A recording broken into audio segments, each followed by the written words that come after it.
Hello అండి, అందరికీ నమస్కారం. ఈరోజు నేను చెప్పబోయే కథ భార్యాభర్తల అనుబంధం. బస్టాండ్లో వనజను చూసిన మురళి పరిగెత్తుకొని ఎదురుగా వచ్చి, వనజ వనజ అని వణుకుతున్న గొంతుతో, ఎలా ఉన్నావు, నన్ను గుర్తుపట్టావా, నేను మురళిని అని ఆమె 2 నిమిషాలు ఆలోచించి, మురళి నువ్వా, ఎలా ఉన్నావు, ఇక్కడ నువ్వేం చేస్తున్నావు? దానికి మురళి, నేను ఆఫీస్ పని మీద వచ్చాను ఇక్కడికి, ఇంకా 3 రోజులు ఉండాల్సి వస్తుంది, అందుకే రూమ్ వెతుక్కోవాలని అనుకుంటున్నాను. హోటల్ రూమ్ ఎందుకు, మా ఇంట్లో ఉండొచ్చు కదా, రా నాతో అని చెప్పి ఇద్దరు బస్ ఎక్కి ఆటోనగర్లో ఉండే తన ఇంటికి తీసుకొచ్చింది.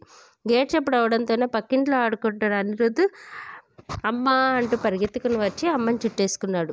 తలుపు తీసి లోపలికి వనజతో పాటు అడుగుపెట్టిన మురళికి అక్కడ 2 ఫోటోలు కనిపించాయి. వాటికి గులాబీ పూలతో అలంకరించి ఉంది. ఒక ఫోటోలో తన మాస్టారు, రెండో ఫోటోలో వనజని అడిగితే, నా భర్త కార్తీక్ నేను 5 సంవత్సరాలు చాలా సంతోషంగా మా కళల ప్రపంచంలో జీవించాము. అయితే ఈ 5 సంవత్సరాల్లో తన కెరీర్ ప్రపంచంలో అంచెలంచెలుగా ఎదిగాడు కార్తీక్ చాలా తెలివైనవాడు.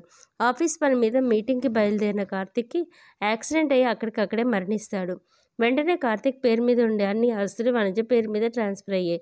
అంతేకాదు, కార్తీక్ ఆఫీస్లో వనజకి ఉద్యోగం కూడా వచ్చింది, మంచి ప్యాకేజ్తో. ఈ 5 సంవత్సరాల్లో కార్తీక్ నన్ను కంటికి రెప్పలా చూసుకున్నాడు. నిన్ను ప్రేమించిన మాట నిజమే, కానీ అప్పటికి మురళి వారాలు చేసుకొని చదువుకుంటున్నాడు. అందువల్ల మాస్టర్ అడిగిన దానికి సమాధానం చెప్పలేకపోయాడు మురళి. దాంతో కూతుర్ని కార్తీక్ ఇచ్చి పెళ్లి చేస్తాడు. కొద్ది రోజుల తర్వాత నీరజకి నాన్న నిర్ణయం కరెక్ట్ అని తెలుసుకుంటుంది.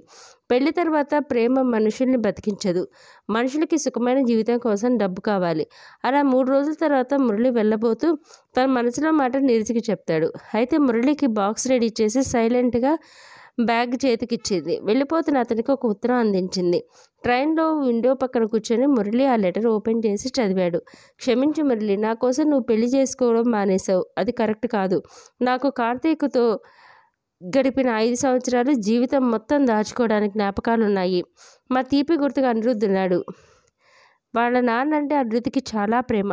వాడి భవిష్యత్తు నాకు ముఖ్యం. నువ్వు త్వరలో పెళ్లి చేసుకొని నీ భార్య వెంట పెట్టుకొని నా దగ్గరికి వస్తావని ఆశిస్తూ, నీ శ్రేయోభిలాషి వనజ. లెటర్ చదివికి మురళి ఒక నిట్టూర్పు విడిచాడు. కథ విన్నారండి? కథ నచ్చిందా? నచ్చితే ఒక లైక్ చేయండి, షేర్ చేయండి, కామెంట్ రూపంలో మీ విలువైన అభిప్రాయాలు తెలియచేయండి. సబ్స్క్రైబ్ చేసుకోవడం అస్సలు మర్చిపోకండి. ఉంటానండి.